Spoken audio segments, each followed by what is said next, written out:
I work to be the best that I can for the people around me so that they can be better, maybe faster if they want. Like if they want to win competitions, if they want to be good in that way, I want to help. And if they don't, community, brotherhood, family, like there's many ways to win in this sport, and it's not all a medal. Absolutely. And those guys can't win medals without the other people on the team. Absolutely. Welcome to the Combat Creative Podcast, where we explore the heart of Brazilian Jiu-Jitsu, uncovering its creative, entrepreneurial, and leadership qualities with guests who embody what it means to be a leader in our BJJ community. Now on 3, 1, 2...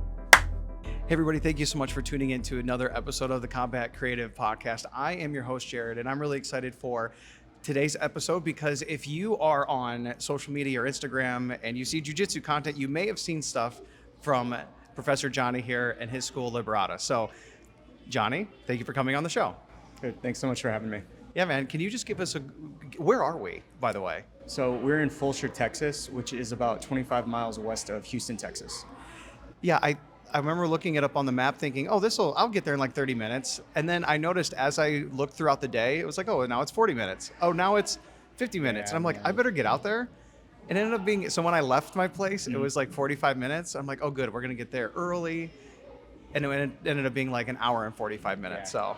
Oh man, when rush hour hits, people start driving out west to get home from downtown. It's, So how did you end up here in this area starting a school? So the location was suggested by a good friend of mine, Jeff Messina. So I think you've talked to Jeff before. He really found the area. So that's sort of how I landed out here. Otherwise, I'd still be looking. Initially, I actually planned on opening in Austin, Texas. Did you? Yeah. So how do you know Jeff? So I started training jiu-jitsu with Jeff around 2007 when I was 16. Wow. I went from white belt to brown belt with Jeff. I've known him about 17 years, pretty much the whole time I've been training. He's a first instructor. He's my current instructor. Longtime friend. Man, that's neat. Family. Yeah. Yeah, I met Jeff randomly through a friend who, do you remember when you had that big ice storm out here? Yes. Like I think that was 2021? Yeah. A friend of mine's an insurance adjuster. We were training together and he was here, found the school and trained with Jeff for like a month. Yeah. So when I got a client in Houston, he was like, hey, you got to go to these guys. That's cool. Yeah. And so every time I'm in town, they've always like welcomed me with open arms, made me feel comfortable. I've actually connected with a few of the students, seen them regularly. So now I see them competing at local tournaments here, and we kind of like supported each other. It's been cool. Yeah. So man, you started at 16 years old training jiu-jitsu with Jeff. Yeah. So you're a native Houstonian, or born and raised Houston, Texas. Yeah. Just share a little bit about what it was like growing up here in Houston, and then kind of how did that lead you to training jiu-jitsu as a teenager? Oh man, so I grew up on the north side of Houston, Texas, which is not a good area. So it's the hood.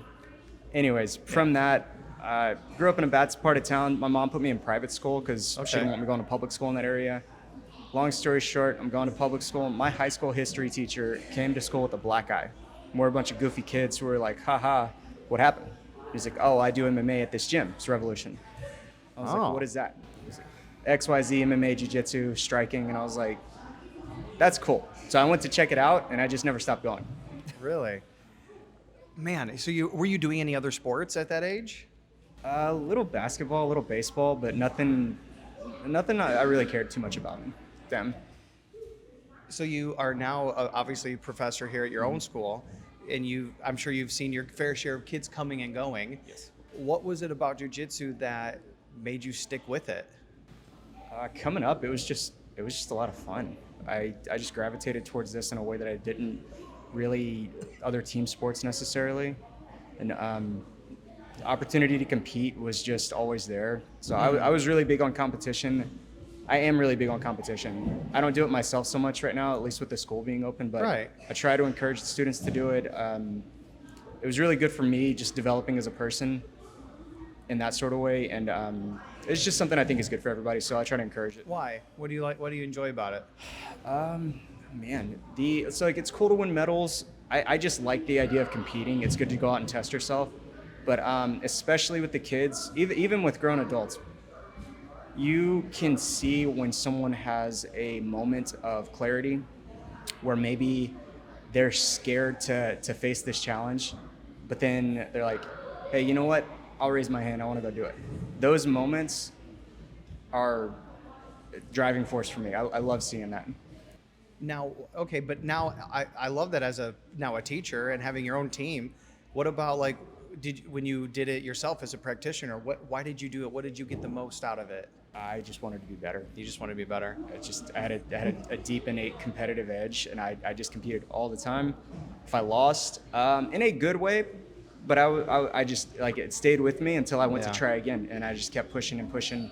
On a personal level, I just enjoy the challenge. I never thought I would compete. I started this as somebody who was obsessed with soccer, and then COVID kind of shut all that down where I was living. So when we moved back to Florida, I needed a new hobby, and I fell in love with it. That's awesome. But later, being in my mid 30s, I was like, I will never compete. Like, I had noticed, I had already kind of been through that like competitive phase. I don't know. And I had been coaching. So I was getting the competitiveness like through my team, but not me directly. And it wasn't until actually my going into my 4th year I started. So it was this year I started. I've been competing, and it's been interesting. How many have you done? I've had 4 matches, all gi. Yeah. I haven't lost yet. Right on, man. That's awesome. Well, thank you. It's a big difference between going to a tournament, like, because I didn't have the biggest confidence. I think it's tough every gym is different, but it's tough when, people are younger and bigger. So it was my first time like going up against somebody my height, like my weight, my age. I'm like, oh, I could do this. And it was actually neat seeing the training kind of kick in after that like shock went away. Yeah. And my first time I went, like, I don't remember almost any of it, but my last one was in May. I have one I have one next weekend, and then next month as well. But as I've done a couple more, it slows down a little bit for me. I think the biggest win from the last one I did, I could actually hear my professor talking this time. Yeah. So that's really great. Before we touch this beautiful school that we're in right now, and the little bit of background of that, you shared that you trained under Jeff till you got your black belt, or we were brown. Where did you get your black belt, and what was that season like for you? So I did white belt to brown belt with Jeff. At that time in my life, I had just gotten married to my wife, Michelle, and we were young. We had no bills. We were just a young couple. And one day she was like, I don't like my job. We have nothing holding us back. Let's go on an adventure. Yeah. And I distinctly remember, I was like, no, you're crazy. Like, how? What do you mean? Why? She spent a month convincing me, it's like, we should probably do this because... Did she have an idea where? We wanted to go to California. Okay. But beyond that, we didn't know. So is your wife more of like the dreamer, the one to take leaps, to take the jump? No, or it's me. Really? So, yeah, it's me. But that's great. When I have an idea for something for the gym, we have some other businesses that we work on. I'm the one that's like, I'll shoot for the moon, and she's like, wait, maybe we should do this. Yeah. Maybe this. But not this area. But not this. But when it came to moving out there, she was really kind of pushing. She was ready to take the risk back then. So we been married about a year. We nothing holding us down so much in that sort of way. So we saved up $3,000. We drove out to California. We didn't know where we were going, what we were doing, and we thought we had saved and prepped. In a weekend, all of our money was gone. Oh yeah, okay. And we were like, that's being young and naive. Crap. Naive. And also going to California, $3,000 probably doesn't last as long. Yeah, right. But I remember when I was first married, like, man, I have $3,000. Like, let's go. Yeah. So we drove out, no plan, ran out of money real quick, went through jobs like crazy until just figured something out, made ends meet, and we ended up living in near Newport Beach, California, and picked to train at AOJ, Art of Jiu-Jitsu. So while we were training there, I ended up coaching for a little while, and she actually became the manager for a time. So we got sort of close to them. We hung out, and I got my black belt from the Mendez brothers while we were living there. Wow. Yeah. How long were you training before you got your black belt? So let me see. Total training time right now is about 17 years, and I got my black belt at year 12. So 12 years training or so. And 17 years. Do you still like it? Like what? Jiu-Jitsu. Of course, I love it. I love it. I would never choose to do anything else.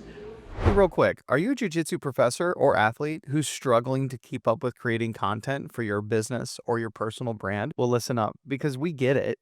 Content creation isn't easy, especially when you're running a business or training full time. If you would rather focus on what you do best and leave the content to the professionals, then please reach out to us here at Combat Creative. We've worked with world champions like Lucas Pinheiro, helping him create 30 pieces of content every month, and the results have been insane. His reach has grown by 278%, reaching almost 500,000 new accounts every month. If you are ready to grow your brand and become an authority in our community, let's make it happen. Visit combatcreativemedia.com and we'd be happy to help you. Now back to the episode. I mean, you obviously, you're doing a great job here. If for those of you that aren't watching, that you're just listening, you may hear noise in the background, and that's because we're actually doing it at his academy with a class going on in the background. And I think right away, maybe I could see that resemblance of AOJ, like the clean space, the visually. So, yeah, AOJ is the all-white gym. Yeah. I don't know if they were the first to do it, but well, it's they're very the first, memorable. There's the first that most people know for social media. So I really like the idea of just the clean aesthetic, even down to the white mats, which are super tough to keep clean, but I like it. I want to keep it. Why? Why do you like it? The people who come in are always like, hey, this gym looks cool, it looks great. Thank you so much. People who talk about this gym, it's the white gym, or people associate Liberatus with the clean look, or they associate the name with the look. So in that sort of way, it's helped us to grow or help people to identify us. Also, it looks good to me. It I really looks, like it. it looks really great. clean. The name, how did you come up with that name and what's the significance of it? Okay, so Liberatus is Latin, directly translated to liberated, or liberty, freedom, those kind of synonyms, things like that. I had a list of names that I wanted to call my gym. I couldn't pick one. So I had a friend of mine in California who has a business, and one day we were just talking a bunch, and he's like, well, what about that? That's unique, Latin, like the Latin name for a gym. And I sat on it, wrestled with it, and it grew on me, and I liked it. I picked it. And then over time, I've just grown to like it more and more. So what has it been like opening up your own school? How long ago? Going October on 3 years? Will be year 3. And did you say stressful? Yeah. Tell me Everything takes longer than you think it'll take. Tell me a little bit about the stressful part. Let's get real here. Right, so Fulshear, Texas is one of the fastest growing suburbs or cities in the country, which is also why we landed here. That's why it was suggested. Took longer than expected. So getting the cash flow, getting the business sort of up to par, I guess, took longer than expected. Yeah. So, you make plans. We come to that point in time, the plans aren't here, so we're like, oh, crap. So replan, got to make it happen, and just adapt and overcome. If we could think specifically, what has been some of the biggest challenges that you've had to overcome? And how did you overcome them? I guess in a business sense, getting people into the door, because the area is growing super fast, but it's still relatively new. Like if you drive around, these neighborhoods that are sort of surrounding the gym are really small, or they're being built. So like it's growing, but people are still coming. It's not they're exactly established here yet. Yeah. Well, I mean, I have not driven out this far outside of Houston, and even me, after I got off the main road and headed north, I was like, where am I? countryside, And I right? actually was gonna. That's why I wanted to say, why here? How did? And you told us. Yeah. How, Johnny? How training under Jeff for that long, and then also training in California at AOJ. How have training under those mentors in those environments kind of molded you here with maybe when it comes to culture and leadership, not so much aesthetics, but how have they influenced your goals here for culture, leadership, things of that nature? I guess in that sort of way, I would say maybe it sounds cliche, but be real, be yourself. Be real. Insofar as whatever that means, person to person. Everybody's a little different. Every gym's a little different.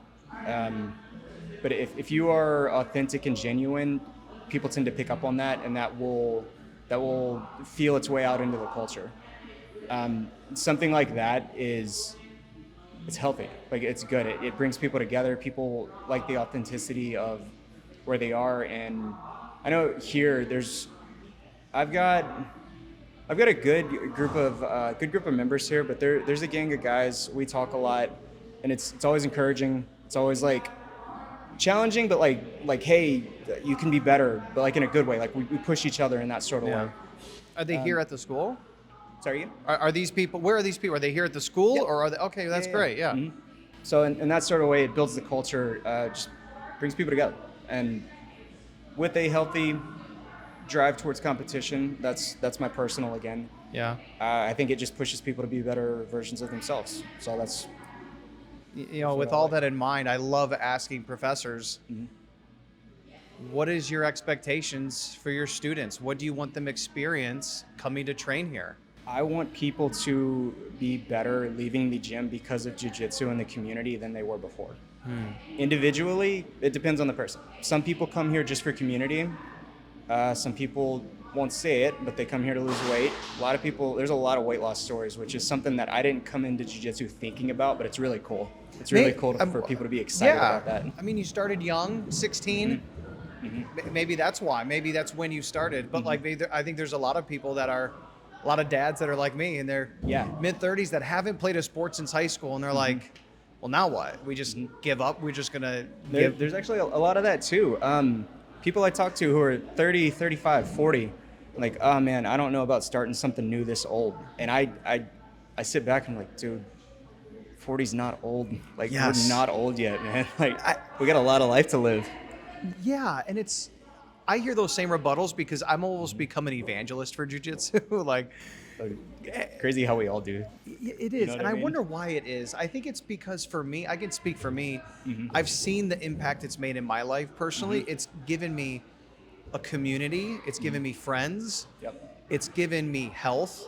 I have lost over 30 pounds since starting jiu-jitsu. Yeah. And I was somebody who was always active, but it was just hard for me getting older. I couldn't be active, and I wasn't active enough to outweigh that aspect. I get what you're saying. So I was like still athletic, but I was just overweight. And like, and then the other aspect is, as a business owner, it's just the therapeutic aspects of it, of problem solving, of it's so that has led me to wanting to invite other people. And I hear that all the time.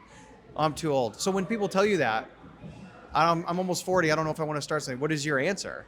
Quick answer is, well, I got a couple of 50-year-olds that train in the gym. Okay, I'd love to introduce you to them in a polite way, in a fun sort of way.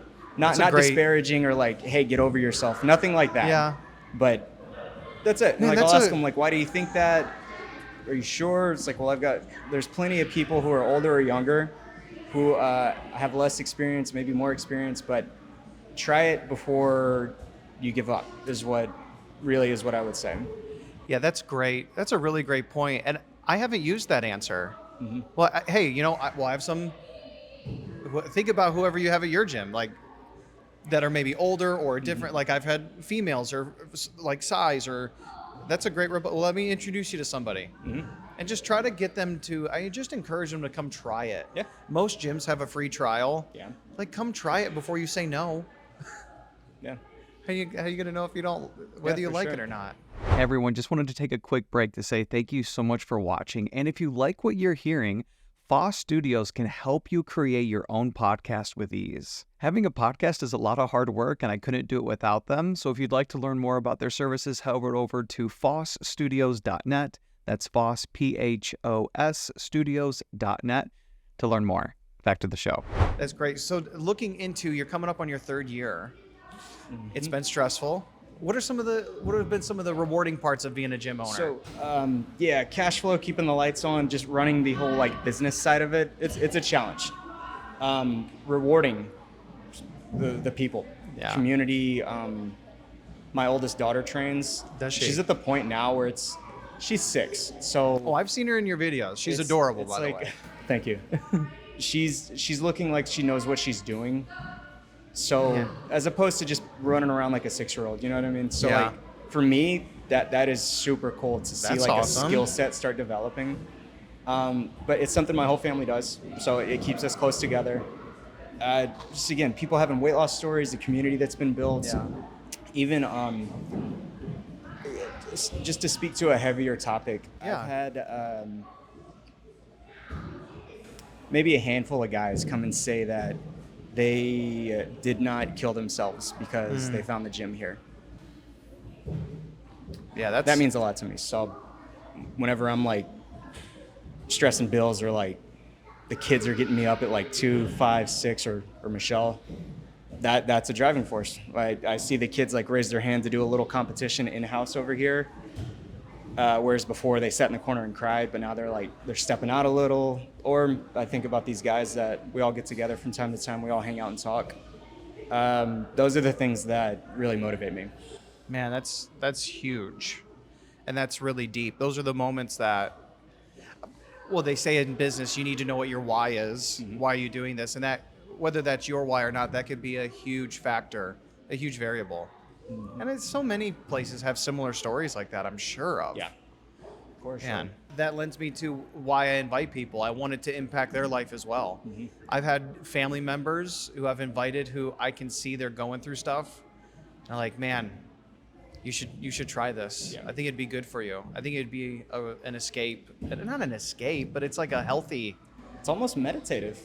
It's so meditative. People who say anxiety lives in the future, depression's in the past. When when someone's on top of you trying to choke you, or maybe you're getting after somebody else, you're not thinking about over there. You're just right here. It's good Yeah. to shut down sometimes like that. Johnny, before Jeff said, "Hey, you should go interview Johnny," like, I was like, "Oh, that I thought it was Liberatus. I said it wrong, but I was like, oh, I already follow them." A lot of people get it Yeah, wrong. I'm like, I already follow them online, and that's because of your content. You put out content, and I just want to talk about that real quick because as somebody who myself's a content creator, what prompted you to get into that, and what do you enjoy about it? It's fun to try to make cool creative. It is not something that I'm 100% passionate about. I see it as a business need, and I do enjoy it. What prompted it? So my time at AOJ. So Okay. they know how to market, and they have a high budget. They put out very quality things. I was like, hey, Yeah, this is cool. I want my stuff to look cool. So just me and Michelle did our research, and just over time we've improved. Now almost all of the gym content, I guess she's sort of my head assistant coach, is Lynette. Yeah. So she does most of the content creative for the gym page. So I was going to ask, just to help other gyms out there who have seen you, and now they're listening to this, other academy owners, how have you done it? So who's doing it, who's shooting it, and then who's editing it? Me or Lynette tends to shoot, and I don't know how in-depth or creative people want to go or get with it. That's okay. And I am by no means an expert. No, that's all right. But, But you're doing it. we have what we have, and again, this is Lynette's thing. So it's a Sony.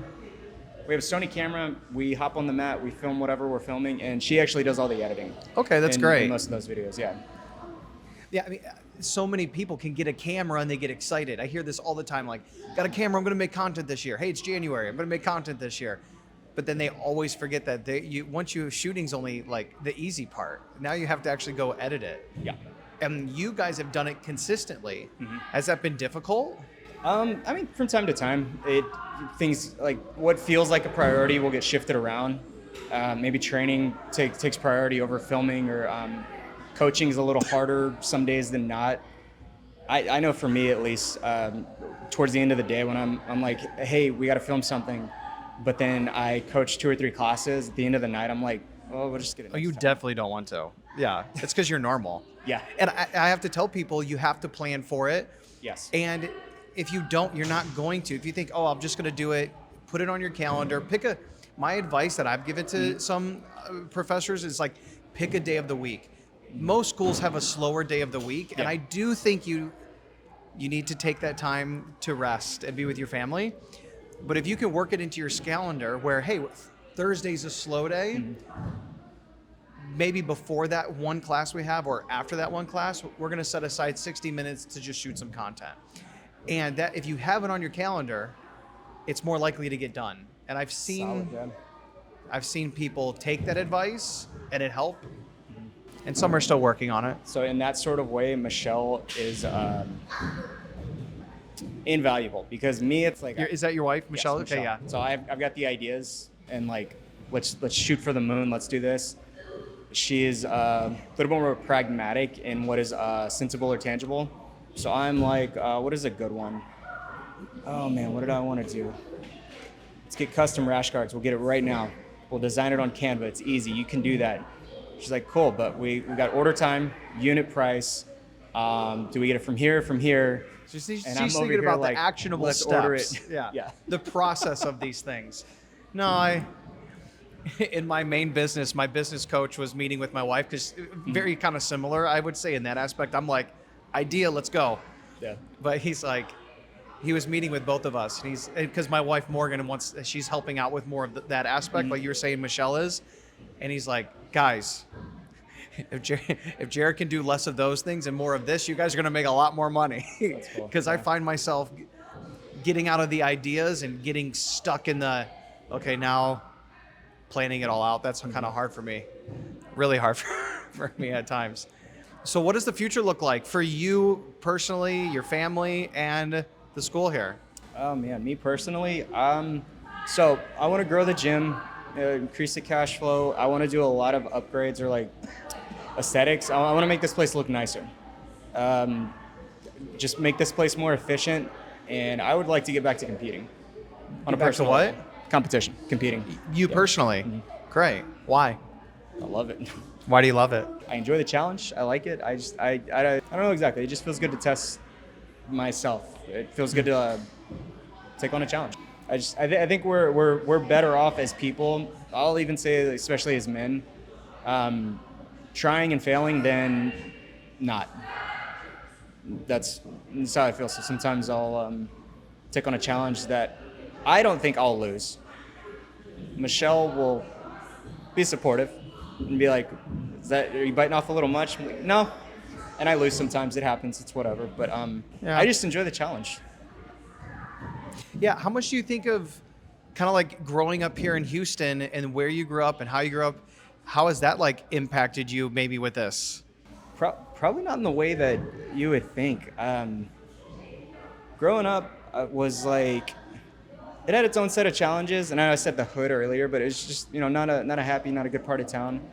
I learned a lot of like what I don't want and what I don't want my family, friends, things like that, people around me to experience in some form or fashion.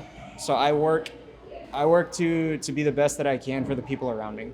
Okay. Family, friends, coaches, like I want to give the best that I can so that they can be better, maybe faster.